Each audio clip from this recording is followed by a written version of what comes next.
guys, welcome to Fashion Show. Apakah Anda masih menjalani bisnis fashion Anda? Saya harap Anda berhasil untuk bertahan.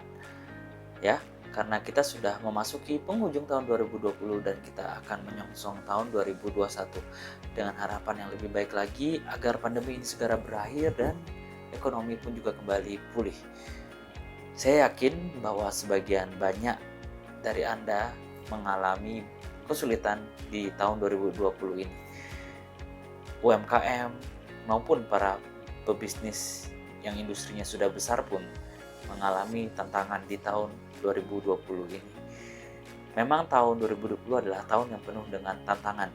Semua yang saya rencanakan di tahun 2019 akhir, di mana saya menyusun banyak sekali rencana, saya juga sudah masuk ke dalam sebuah outlet di sebuah mall dengan harapan bahwa saya bisa mendapatkan banyak keuntungan dari traffic yang ada di mall di sana.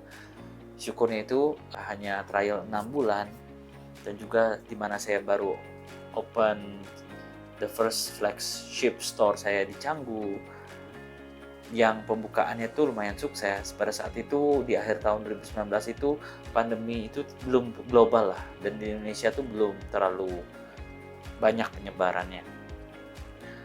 Dan tentu saya mempunyai harapan yang begitu besar di tahun 2020 dengan dimana saya juga berada di Bali, didukung oleh pariwisata, maka rencana saya begitu indahnya. Tapi apa yang terjadi? Jeder, corona datang, coronanya di Indonesia menyebar begitu cepat dan pemerintah pun akhirnya juga harus mengambil langkah-langkah preventif seperti yang di Bali harus menutup penerbangan dan demi mencegah penularan yang lebih masif lagi. Dan tentu apakah itu berdampak ke saya? Ya tentu saja pasti saya kena imbasnya. Semua titik-titik konsinyasi saya itu beberapa ada yang tutup dan tentu salesnya drop signifikan ya. Termasuk juga kita bisa lihat bahwa tidak hanya industri fashion saja, tapi perhotelan di Bali semuanya kacau ya, semuanya nggak ada tamu yang datang ya, nggak ada yang tamu berani untuk menginap di situasi seperti ini. Bahkan di mana orang juga untuk membeli pakaian itu mereka juga tidak spending banyak di situ. Kenapa? Karena mereka memutuskan untuk save their money untuk jaga-jaga. Ya kalau ada apa-apa, misalnya kalau disuruh lockdown lagi atau nggak boleh keluar kemana-mana, maka mereka harus menggunakan uang yang ada untuk bertahan hidup, terutama untuk kebutuhan primer mereka ya. Kebutuhan yang lebih penting yaitu adalah makan ya. Kalau baju, mereka bisa masih menggunakan baju yang lama. Oke, jadi pasti saya pun juga terkena imbasnya. Dan saya rasa para pelaku bisnis fashion lain pun yang ada di Bali yang sudah biasa dengan offline, maka akan terkena dengan imbasnya. Walaupun Anda juga menjalani bisnis online, tapi tidak bisa dipungkiri bahwa banyak sekali juga pelaku bisnis online juga mengeluh dan omsetnya pun turun drastis. Kenapa? Karena seperti yang saya bilang tadi, daripada mereka spending money untuk pakaian, mereka bisa tunda dulu dan mereka lebih memutuskan untuk menggunakan uang mereka itu untuk bertahan hidup ya. Karena kita tahu kan banyak orang juga yang di PHK, banyak orang juga yang stres, banyak orang juga yang menggunakan tabungannya dia untuk melanjutkan kehidupannya mereka sehari-hari, karena gajinya sekarang sudah tidak cukup ya. Ada juga yang disuruh kerja sekali, ada juga yang disuruh kerja saya sebentar aja kayak 2 hari 3 hari, jadi itu akan berdampak ke gajinya. Nah, dari sini saya mempelajari 3 hal guys, karena kalau saya lihat lagi ke perjalanan saya di tahun 2020 ini, ada beberapa hal yang saya petik pembelajarannya, dan dimana saya harap apa yang saya sharingkan ini bisa juga bermanfaat untuk Anda, sehingga di tahun-tahun berikutnya kita bisa mengantisipasi lagi jika seandainya kata pandemi seperti ini terjadi lagi. Yang pertama adalah soal survive.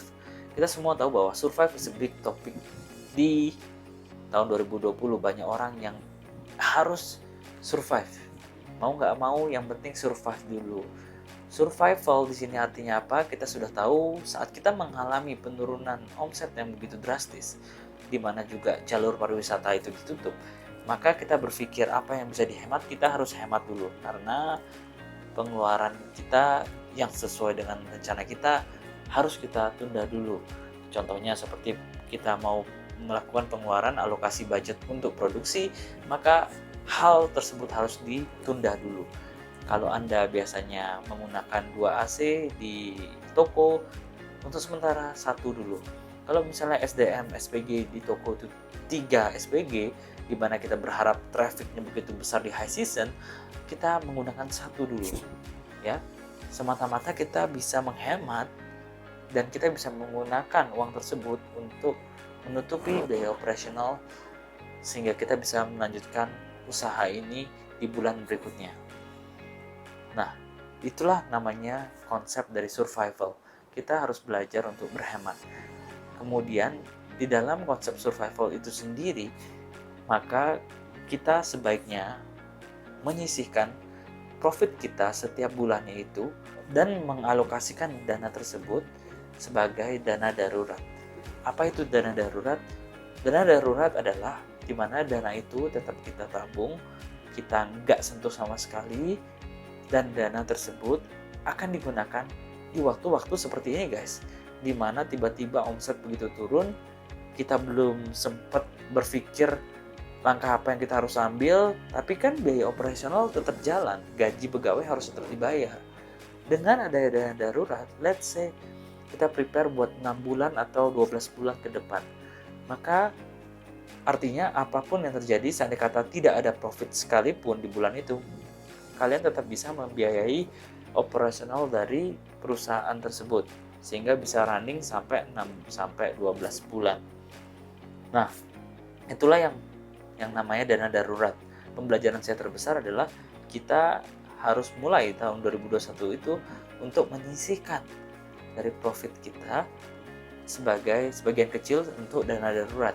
Kita ngumpulin, ya, kita tabung aja sehingga kalau terjadi lagi di masa depan, kita sudah punya cadangan untuk biaya operasional dan kita bisa berpikir, kita ada waktu untuk berpikir apa yang kita lakukan untuk mendapatkan cash flow lagi.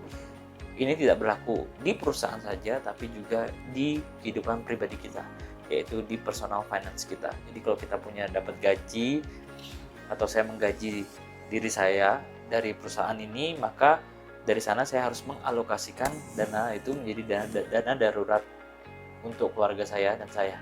Yang kedua adalah soal adaptasi atau pivoting. Memang pada saat kita kalau sudah kepepet, maka kita harus berpikir secara kreatif. Kita harus mencari cara untuk mendapatkan cash flow. Jadi apa yang terjadi adalah selama masa pandemi, saya berpikir apa yang bisa dilakukan untuk bisa mendapatkan cash flow sehingga saya bisa mendapatkan cash flow untuk bisa membiayai operasional dari kantor saya, dan bahkan kalau kita bisa mendapat profit itu akan lebih baik lagi. Kemudian pada saat itu pemerintah menganjurkan kita untuk memakai masker 3 lapis, itu pun dari WHO, standar dari WHO.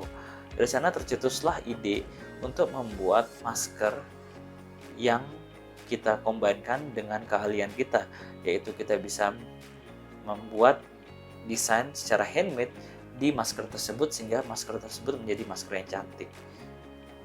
Ini adalah fashion mask, dan fashion mask ini sangat bagus pada saat itu karena kita tahu bahwa untuk sehari-hari kita tidak bisa menggunakan selalu medical mask. Pada saat itu medical mask itu bahkan banyak sekali orang yang menjual dengan harga yang begitu tinggi dan nggak masuk akal. Kenapa? Karena barangnya langka. Nah, fashion mask bisa menjadi alternatif dari orang-orang sehingga bisa bekerja sehari-hari di era new normal tapi tetap fashionable. Kalau medical mask kan gitu-gitu aja ya. Memang secara efektif untuk membunuh virus atau bakteri itu tentu medical mask is the best, tapi ya kita harus tahu bahwa kita harus memprioritaskan medical mask itu ya untuk para pekerja medical ya. Kita sebagai yang bukan tenaga kerja medical, sebagai orang biasa, kita maka ada baiknya kita menggunakan fashion mask ya. Fashion mask ini tapi tetap harus yang sesuai dengan standar dari WHO, dan kita tetap menjalani protokol kesehatan, cuci tangan, kita jaga jarak, dan itu tidak masalah. Nah, jika cerita, saya pivot ke arah sana, dan syukurnya itu adalah keputusan yang tepat. Akhirnya saya pun juga melahirkan sebuah second brand, atau brand kedua saya dari Kos Kultur Bali, itu menjadi Kos Home Bali. Kenapa? Karena saya berpikir pada saat itu orang-orang pada PSBB kan, pada disuruh dihimbau untuk di rumah, dan kerjaan semua harus menggunakan virtual seperti Zoom, online meeting, dan semuanya dilakukan secara online. Nah, kalau mereka kerja di rumah dan juga mereka stay di rumah, maka baju yang mereka kenakan haruslah nyaman. Dan kemudian saya berpikir, dari situ saya membayangkan bahwa kalau mereka kerja di rumah, maka mereka memerlukan baju rumah, yang dimana mereka kalau lagi disuruh tiba-tiba ada meeting, Zoom meeting atau apa, mereka udah nggak perlu ganti baju lagi, karena repot kan. Banyak orang yang, oh aduh ada meeting nih, tiba-tiba ganti baju lagi. Bagaimana jika ada saya ciptakan baju, koleksi baju rumah, tapi pada saat mereka meeting pun mereka looks good.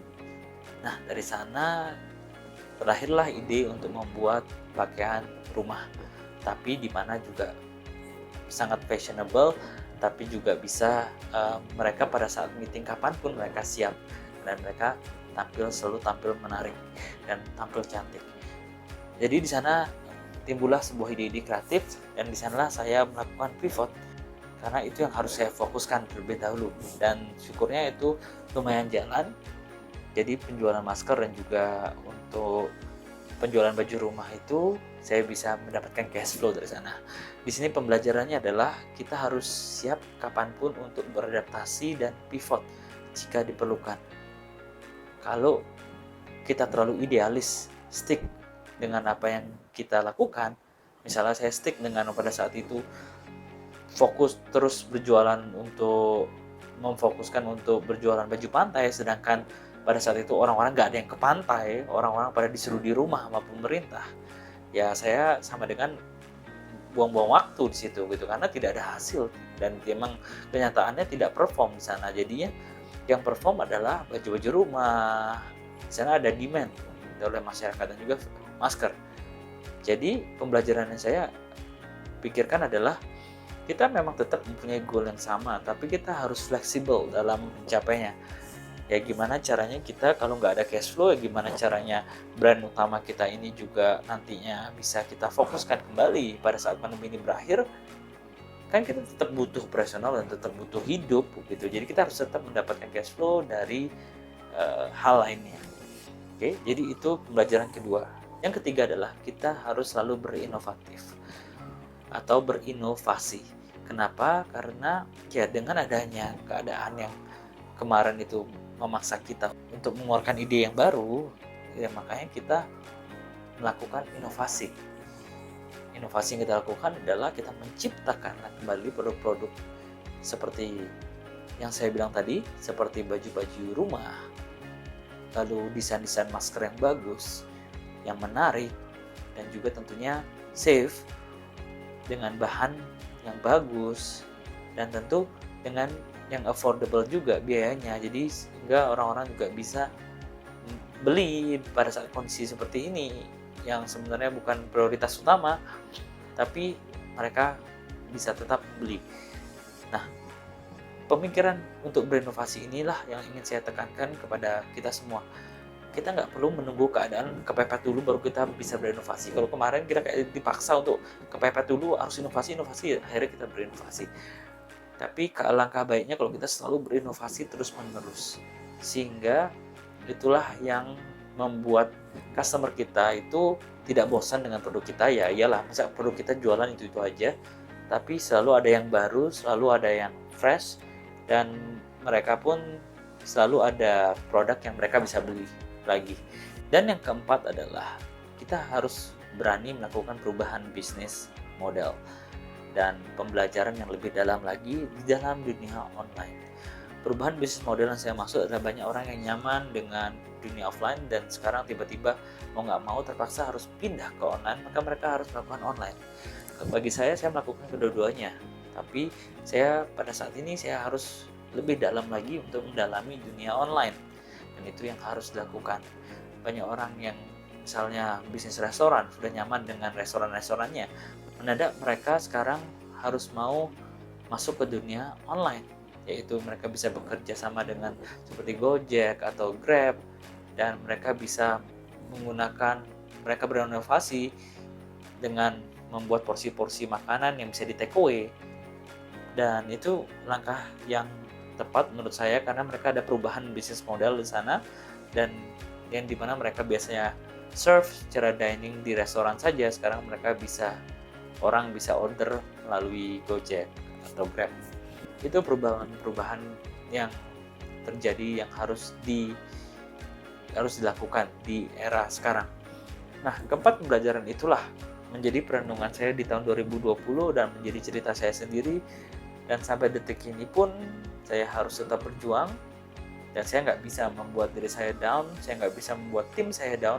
Apapun yang terjadi saya harus bisa survive, apapun yang terjadi saya harus bisa berhasil untuk mendapatkan cash flow, untuk tetap mengembangkan perusahaan ini sehingga mencapai dengan tujuan saya.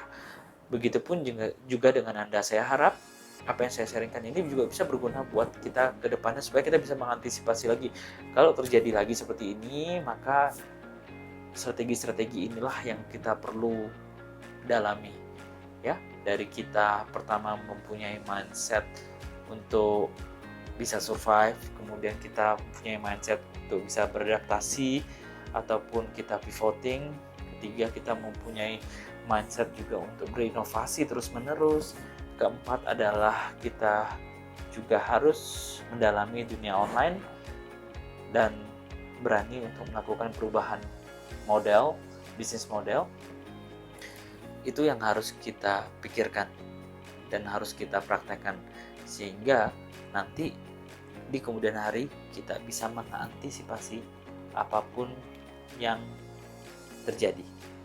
Sekian dari saya, semoga ini bermanfaat dan saya harap para pebisnis fashion di luar sana jangan menyerah, tetap berjuang, tetap semangat, bahwa ini adalah hanya tantangan di mana membuat kita getting stronger and stronger, membuat mental kita semakin kuat, dan kita bisa belajar banyak dari sini, dan tentu kita harus mengeksekusi supaya tahun 2021 menjadi tahun titik balik dari kita, dan semoga kita semua di sini bisa menjadi sukses.